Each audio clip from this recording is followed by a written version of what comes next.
Welcome to Lunch with Legacy Leaders, a weekly talk show with local and national thought leaders discussing issues impacting the Black community.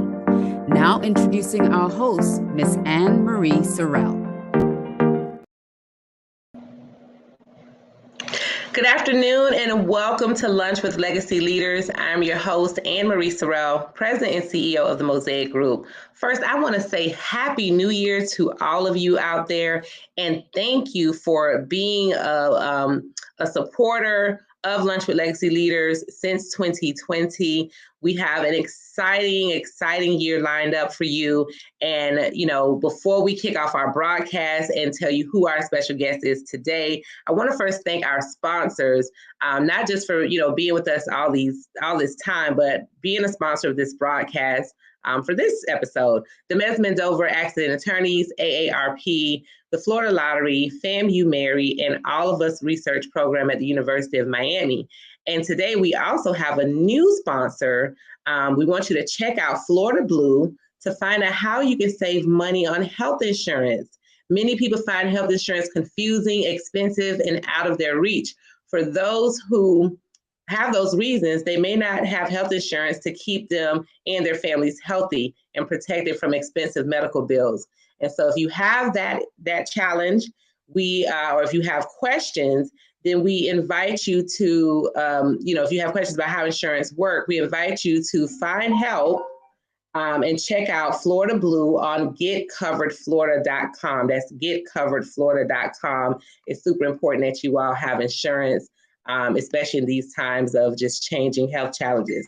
So today I want to welcome very special guest, very. We've been trying to get him to be a guest on his show that I host, and none other than Dexter Bridgeman, who's the publisher of Legacy Magazine, president and founder of MIA Media Group. Welcome, Dexter. How are you? Happy New Year. It is indeed a pleasure to be here after all these years. I am fantastically well. And wow, it's 3 years already. It seems like it was just yesterday, Ann Marie. I know. And here we are, and we're continuing to grow the show. And, shout out to all of our viewers and listeners out there who really tune in and pretty much contribute to our success. We really thank you for that. But Dexter, I've been trying to get Dexter to come on the show because I've known Dexter for, 20 years this year, Dexter. 20 years. Yeah. We've known each other. Yeah, that seems like it was just yesterday.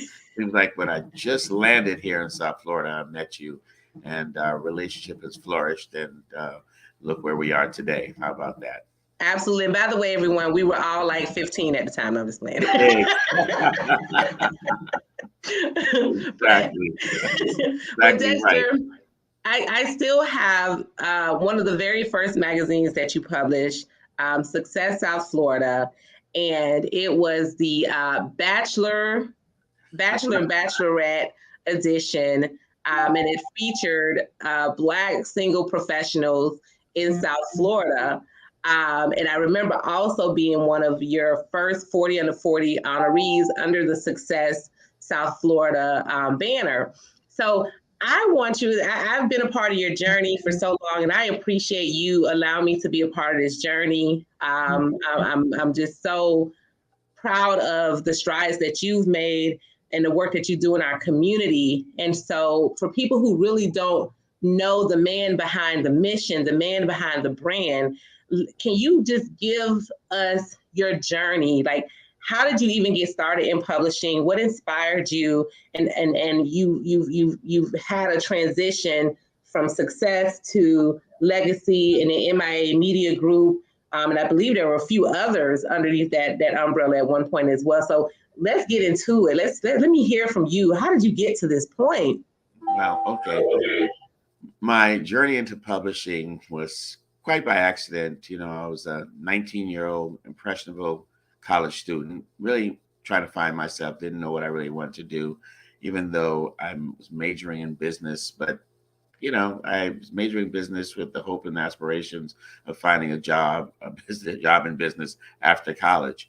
But all that changed during my freshman to sophomore year, I had an opportunity to meet Earl Graves. And Earl Graves, he's rest in peace. He passed away, but he was the founder, CEO, and publisher of Black Enterprise magazine and Black Enterprise, period, enterprises. And that changed my life. It was my first time ever seeing, when I say I met him, I had an opportunity to tour his office. He gave me a tour, not just me, but it was actually like an assignment. I was working as at a community center, and we were trying to put together a newspaper, and that was our project for the summer. And essentially, one of the other young men that was part of the program, he played basketball with Earl Graves' son. So he said, "Hey, I can get Earl Graves to be on our cover." So he arranged it, and we went, and he hosted us, and he took us around his office, and he was on 2 floors on Madison Avenue. And I'm walking around just looking, because every space on his wall had a picture of him or someone famous or some sort of famous or some sort of successful quote or anything relating to success. And at the end of the tour, I looked up at him as he's 6'4" and I'm 5'8". And I said, "Mr. Graves, one day I'm going to be a publisher. I finally realized what I want to do." And he said, "Well, Dexter, when that day happens, you let me know." And I said, "I certainly will." Advance some 13, 14 years. I still don't know. It was serendipitous. I received an invitation to his 25th year anniversary celebration of his publication. And I just couldn't believe it. And it was in New York City, and it was at the Philip Morris building. And I'm standing in line to kiss his ring. And so I said, "Mr. Graves, when I was 19 years old, I met you, and I told you I'd be a publisher."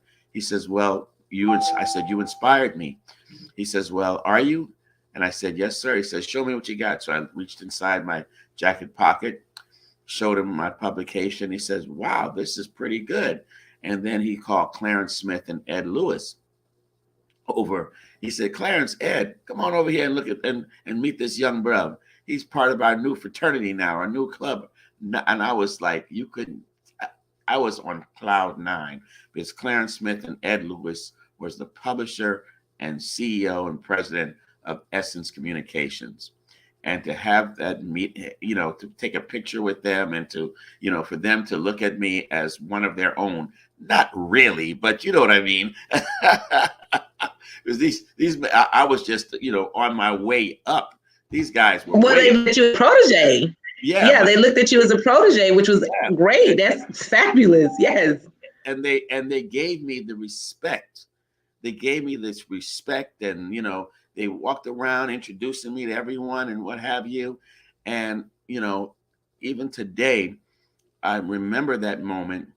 And if anyone asks me or wants an introduction to someone, or just to be able to make some connections, I always do that, because that's what happened to me. And you know what I mean? So funny thing, the next day, I go home. Of course, I flew home. I actually flew. When I say I flew home, I was flying myself. I was so so high on adrenaline, I just could not believe it. So the next day, I'm in my office, and I get a call from Mr. Graves, and it was his executive editor on the phone, wanted to speak to me. He says, "Mr. Graves would like to have lunch with you tomorrow. Is that possible?" I said, let me see. Let me just check my schedule. I put him on hold, and I'm like, of course I'm going to, whatever I had to do, it was going to be rescheduled. So I get back on the phone. I said, "Sure, I'm able to make that." So we had the lunch, and he said to me, "Your story really resonates with me. This is what I'd like to do for you. I'd like to do a story on you. Tell the entire story of how you made it, fact that Mr. Graves inspired you when you were young. This is the American dream. This is what America is all about. This is what being an entrepreneur is all about. And that appeared in his 25-year anniversary celebration. That 25-year anniversary issue, excuse me. And from that, CNN picked up on that. And the Daily News picked up on that. I probably received $500,000 worth of free advertising. CNN, when I say CNN ended up doing a 2-minute story on me. And I ended up getting calls from people that I went to high school, elementary school and high school with, people I haven't heard from and seen in 20 years. You know what I mean? My 4th grade elementary school teacher called me. You know what I mean? And Yeah. so that propelled me, that propelled me and gave me a sense of direction, gave me a sense of accomplishment, and told me I have a mission, and my mission was to make sure that I'm successful in doing what I'm doing, and at the same time helping those who are going to come after me. And I certainly hope I've been able to do that. Well, you definitely have, and what an inspiring story, and how it came full circle, and then just like literally went to a whole nother level that I'm sure you didn't even anticipate any of that. So, No.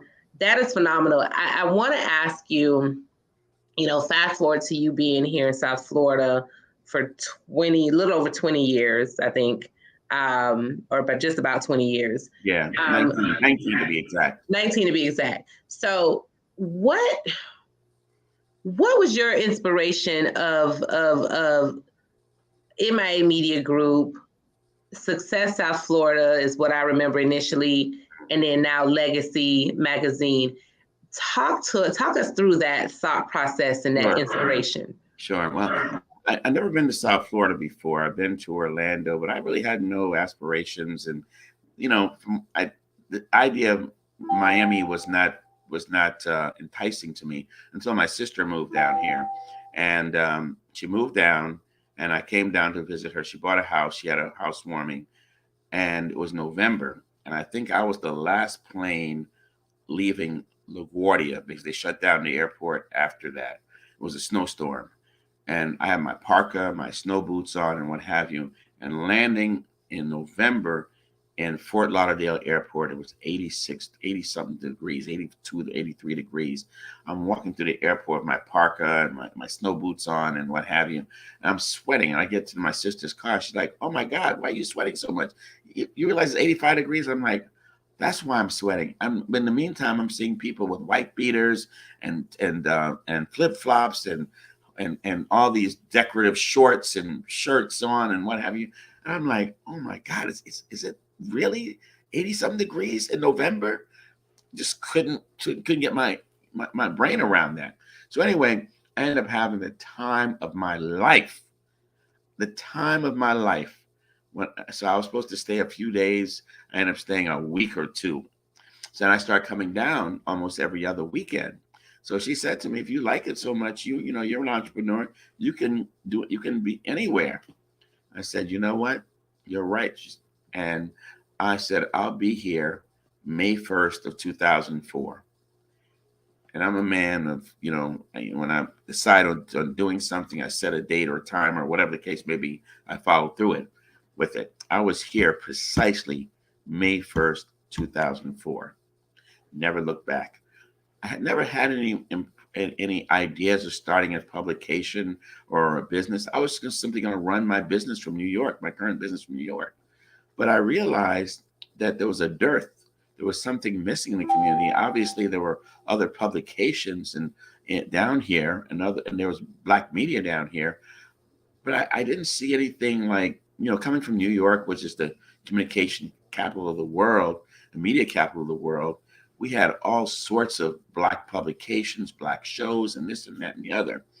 And I said, I think I'm going to try to do a mini version of a Black enterprise, but the way I would do it, where I would recognize accomplished Black professionals in the community, editorialize their success and the achievement of our Black people. And I went to, I set a goal. I said I want to do it, have it come out in November of 2004. And I went to some advertisers and I said, hey, I'm going to give this to you for free. If you like what you see, would you be willing to put together an advertising campaign with me? Many of them said yes. We came out with our first publication in 2004, November 2004. Now, we've gone through 3 iterations of the name. The first name was Network Miami, and I wanted the publication to be about Broward, Palm Beach, and Miami-Dade County. And my reasoning for choosing Network Miami, networking was that term was huge. It was still big around that time. And then also thinking of them, and Miami was the major city or location for South Florida. But I soon realized that Broward County wasn't playing with that. Wasn't playing. And neither was Palm Beach. Palm Beach. They're like, no. We ain't supporting that name. So that's when I had to change it to Success South Florida. And I did that up until 2010. During the recession from 2000, we were doing very, very well. We were doing extremely well. And then the recession hit. And around 2010, I got a call from the Miami Herald. It said, listen, we've been looking at you for a long time, and we'd like to see if we can work together. And I was sick, actually. And I haven't told too many people. They don't even really know the story. And when I was talking to them, I was actually in New York. I was staying with my mother because when I said I was sick, I was pretty sick. And my mother was caring for me. And in my conversation with Miami Herald, they said, when can you meet with us? We'd like to meet with you as soon as possible. I said, well, what as soon as possible? They said, tomorrow. I said, okay. Can you meet with us at 3:00? And I said, okay. Because, I knew I was going to die. I wasn't dying, but I was sick. You understand what I'm saying? I had a stroke, but it wasn't stopping me from moving about. Yeah. Moving about. And, you couldn't tell that I wasn't slurring my words. I wasn't, I had movements of my body and what have you. So I made a flight arrangement with United Airlines, the most expensive one-way flight ticket I ever bought in my life, $800. Because it was on a day's notice. What? But I knew that it was going to be. I said, "This is going to be worth it. I better make the best of this." Best $800 I ever spent. Got to the meeting. I'm there with the publisher, the editor in chief, all the some of the department heads and what have you, and I'm presenting myself and what have you. Essentially, what they were looking for, they knew that one of the things that they didn't do well at the time, and was report in the Black community. And unlike, they were not spared from the economic downturn. So they really could not dedicate a Black person, a Black reporter, just to cover Black news, because it wasn't their thing. And that's okay. That's okay if you realize that the Black community is not our thing. So they said, we'd like to partner with you and have your publication distributed in our publication. What does that mean what it means for us is that potentially the Black community will be able to be well represented from an editorial perspective, and we will increase, obviously, our circulation and our subscription by them knowing that there's going to be Black news. And of course, for you, You will still own your publication, but guess what? We'll print it for free. And I'm like, print it for free? They said, yes, we'll print it for free and we'll distribute it. And, what do you think? I said, I don't have to think about that. I don't think about a second. That's a no-brainer. Like, yes, sign me up now. So we did the deal, and now 13 years, I'm still distributing, have my publication inserted and distributed into the Miami Herald. And then on top of that, good news travels fast. The Sun Sentinel a year later came to me with the same deal and said, "Hey, listen, would you be interested? Do you have like a non-compete?" I'm like, "Nope." He says, "Well, we would love to have your publication distributed." So Miami and the publication we distributed in Miami is called Legacy Miami. Publication we distributed in the Sun Sentinel is called Legacy South Florida. Now, at one point in time, we had all three major newspapers: the Palm Beach Post, Miami Herald, and the Sun Sentinel. We had a deal with the Palm Beach Post as well, and that lasted for about a year and a half. But it was really, really, really tough with Palm Beach, the Palm Beach community. At that point in time, we didn't really have a lot. What really pushes and why I've been successful is that the Black community leaders, whether they be politicians, whether they be civic leaders or corporate leaders, they pretty much support what I do. You're not going to find in any of my platforms any issues about any articles on violence and robberies, sports, entertainment. It's all about positivity in our community. You can pick up, you can go anywhere and find out, read a sports story or about a sports hero or entertainment or what have you. But what about Miss Jones, who's a third grade teacher who buys all her materials and everything she needs for inner city school in Palm Beach County? You understand what I'm saying? And her students are testing beyond average. They're A, her classes are always A plus. Who honors her? Right. You know what I mean? No one's honoring her about that. But Legacy is. Right. We find the Miss Jones. We find the you don't have to be a a CEO, a Black CEO, or because those people are always going to get their recognition. But I'm also talking about those teachers. I'm talking about those. I'm talking about those educators and others in other walks of life who are not getting their roses while they're alive. So that's what we do. Well, that's what I love about what you do, Dexter, and you've done it for so long. You've done it so well.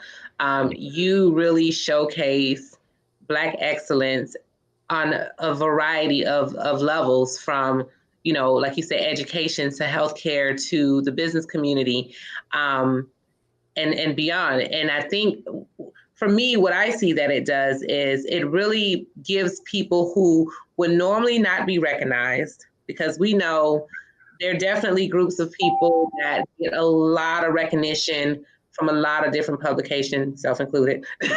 But there are others who they're really working hard. They're really doing a lot of good work in the community. They're leaders in their own right. And oftentimes, because they are buried in their work, they don't get the recognition that they deserve. And you create that recognition. You by honoring, people literally every other month, by telling their stories. And of course, we'll talk about the shows that you launched to even further tell the stories of people and issues that are important to our community. I mean, I think that is so commendable for you to bring that voice, because it was, yes, we do have Black media, and I want to talk about how you help also, start BOMA. I want to talk about BOMA because it's important that we address the fact that we have to support all of our Black media in this area, and I try to do that personally. But you've really just been a trailblazer at keeping the consistency. I want to say consistency because we have people that have started and stopped, but you've been consistent in highlighting and featuring Black excellence at all levels, from those who are up and coming to those who are very seasoned. And I just want to give you your flowers and kudos to you for continuing to do that great work. And why it's important. So tell us about that you have the e-newsletter, you have the website, you have the publications, you have these now, I think 5 shows. So let's get into that. And then I want to then get into what can we expect for 2023 beyond, but yeah, what's in store? You have to evolve, and you have to continue to evolve. Otherwise, you'll be something like a dinosaur. Times have changed, and they are changing. When the recession hit in 2008, it killed the print and newspaper magazine industry. It killed media in general. But if you were a print publication magazine, I think 3/4 of all print publications went out of business. Big time publications that you were here today and gone tomorrow. So you have to evolve. And part of my evolutionary process is to evolve. And what we decided to do was build a digital presence. And part of that digital presence is putting together a newsletter. And that was with the newsletter, we have over 96,000 subscribers on the newsletter. And we have multiple advertisers. And we put out the newsletter 3 times a week, every Monday, Wednesday, and Friday. And it's Mondays we call success profiles, where we profile a luminary. And these are obviously Black people. We're talking about a Black luminary, a Black business, a Black business person, a Black-owned restaurant, and a young Black professional, and part of our 40 under 40. We do that every Monday. Then Wednesday, we have a calendar of events. And I'd like to think that we have the most consistent and most, and the most, I would say in terms of from a numbers perspective, probably the most comprehensive listing of Black events in South Florida. And we break that up again: Miami-Dade, Broward, and Palm Beach. So if you live in Palm Beach, we have events just for you. If you live in Miami-Dade, we have events just for Miami-Dade. If you live in Broward, just events in Broward. So, and this is something we've been doing for almost 2 years. You mentioned something about being consistent. There are a lot of people that have come after me and tried to replicate what we're doing a little bit, and they learn it takes a lot of work. Takes a lot of effort. You can't do this, start off saying I'm gonna do it monthly, then all of a sudden it goes to 3 months, then you do it every 6 months, and then you fade away. This is a commitment. This is the wave of the future. So with that, we decided we wanted to do another platform, and that platform was video, was broadcast. Your show, and I handpicked you and asked you to be the first host of the first show that we did, and which is our signature show, Lunch with Legacy Leaders. And I don't have to tell you, we've had, political leaders, CEOs, presidents of universities, uh, everybody on the show, and everybody wants to be on the show. And the show, essentially, what we do is we interview. You know it better than anybody. We interview thought leaders, national and local thought leaders, and issues impacting the Black community. And from that show, we now have 6 shows. So Monday we have the business of Black business with Jay Reynolds, and that show talks about we interview and highlight successful Black entrepreneurs who you can tell their story of success, that they can pass it on to others. And Tuesdays we have the our show called My Money, Your Money. And that show deals with um, generational wealth management, personal finances, and that's hosted by Bridget Lumpkins. And again, it's about how, teaching us, and about things like crypto, and and all sorts of investment opportunities that we don't necessarily know about, and even from a credit perspective. There are people that are 60 years old don't understand the fact that even if you pay off your credit cards every month, if you surpass the 30% of the usage on you have $1,000 on your $30,000 credit line, and you're at 50%, you have $500 that's used up. But even though you pay it off, you pay the minimum, or you pay into it. Yes, you're not going to have any delinquency, but you're not going to have an 800 credit score either. No, because it needs to be below 50%. Below that. Below that. Exactly. Exactly. So many people. So we're providing this great information. Wednesdays, we have Soul, which is an entertainment show, which I like to say intellectual entertainment, hosted by Nikki Jellin, the It Girl, as she likes to say. Call, YOLO, Nikki, so. And then Thursdays we have Lunch with Legacy Leaders, and then we have a show with Chef Irie, which is a restaurant review show where we go around different restaurants throughout South Florida, reviewing Black-owned restaurants.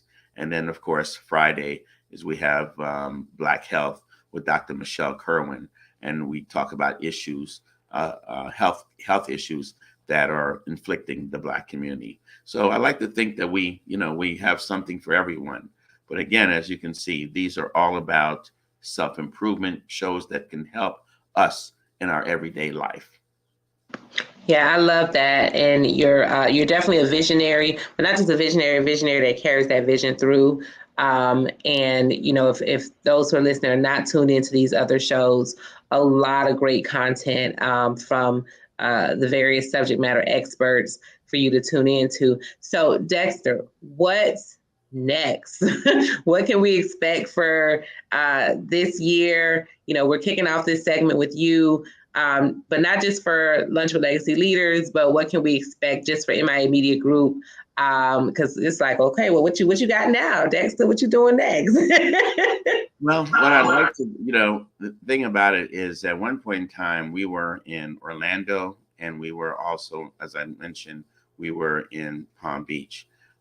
So I'd like to, I'm thinking and putting together a strategy now in terms of how we can go back to Palm Beach. I think Palm Beach is ready to have a Black media company, and the Palm Beach community is ready to embrace. They always have been. It's just that the business community, the advertising community, wasn't there for us. So I think that has changed dramatically over the last 10 years. So that is something that's on our horizon.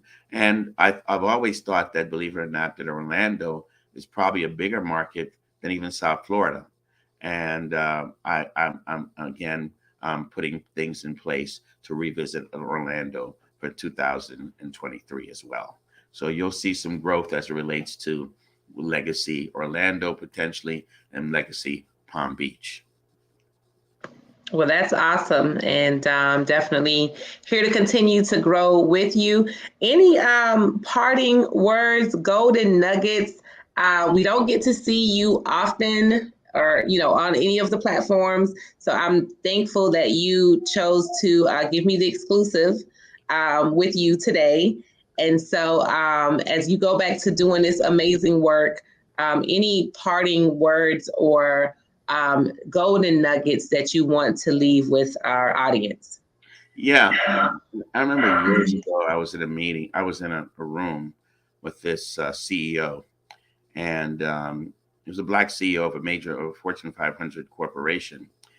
And one of the things he was shared with everyone was that if you want to truly make a difference, if you want to get someone's attention, especially someone who can potentially help you, help them first.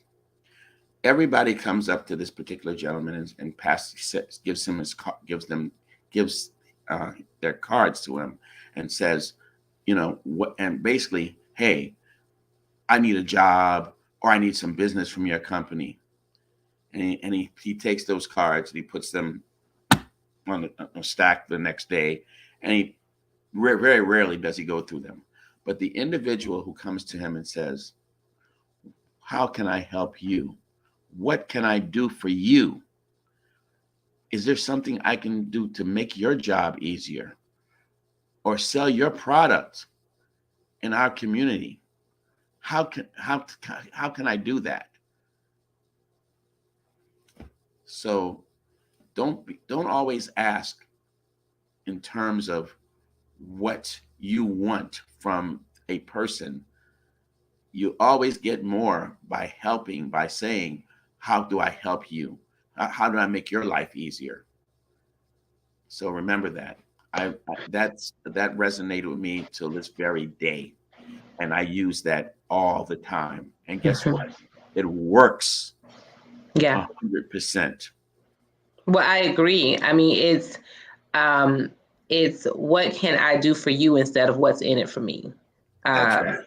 And so, well put, Dexter. And you, whether you even know how much you're helping people or not, by the work that you do with Legacy, you are continuously helping people by even just giving them the platform, giving them the recognition, giving them their flowers, or just telling the stories that need to be told. So again, I'm giving you your flowers. Thank you for all you do. Anyone out there that's looking to support, or when you see Dexter out and about, please give Dexter Bridgeman his flowers, because this work, like he said, is not easy. This is a lot of work to publish publications, different shows, different content, but you're doing it so well. And kudos to the team at MIA Media Group. I know you can't do it without them. So yeah, but stay with me, Dexter, for just a moment. I want to thank you for, again, granting me the exclusive to interview you today. That's been my pleasure. Thank you. You're welcome. So everyone, I hope you enjoyed the show. Again, once in a while, we get to sit down. I get to sit down with Dexter, and today you got a chance to share that with me. I want to thank our sponsors for making this broadcast possible. Again, to Desmond and Dover Accident Attorneys, AARP, the Florida Lottery, FAMU Mary, All of Us Research Program at the University of Miami. And again, check out Florida Blue if you have questions about how health insurance works and where to find help signing up for a plan. Check out Florida Blue at getcovered.com. And we have an exciting event coming up. I'm super excited. Shout out to all the women out there who was honored recently as South Florida's most influential women in business and industry. Well, we have an event coming up where we're going to honor these ladies in person at the Legacy Brunch and Fashion Show being held on February 18th at Le Meridian in Dania Beach, Florida. And if you haven't been to Le Meridian, it's a beautiful property. And so you can learn more at miamediagroup.grp. I'm sorry, miamediagroup.com. That's miamediagrp.com. And you can register there and buy your tickets there, as well as find out other upcoming events.